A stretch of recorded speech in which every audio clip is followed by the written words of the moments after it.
as he was just saying, we've got wet streets out there right now, so our team coverage of this weather threat continues. Let's check in with our Shelby Myers. She joins us live from Semmes right now. And Shelby, give us an update on what you're seeing.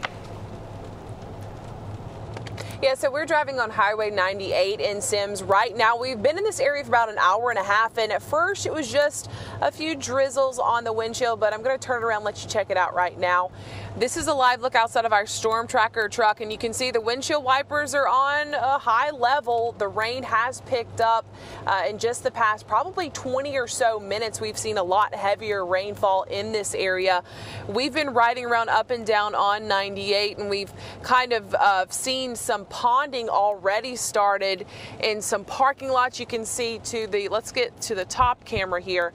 You can see a much different look here. A lot more rain is on this camera, so let's wipe it off for you real quick. But yes, you can see ponding to the sides of the road here. That's not good, as we know rain is expected all day tomorrow, as Jason has been talking about. This already saturated ground just supposed to get even more rain, and that's what could be the threat. Wet streets out here. So far, no incidents on the roadway, so that's good news. But again, this is just kind of what we're seeing out here right now as we take you down Highway 98 in Semmes. The big fear is flooding and these slick roads that could be seen tomorrow. So again, Highway 98 in Semmes, rain picking up from what we saw about an hour ago. So we're just tracking the forecast for you. We'll see you guys a little bit later on and check in what the forecast is doing then as well. Back to you guys.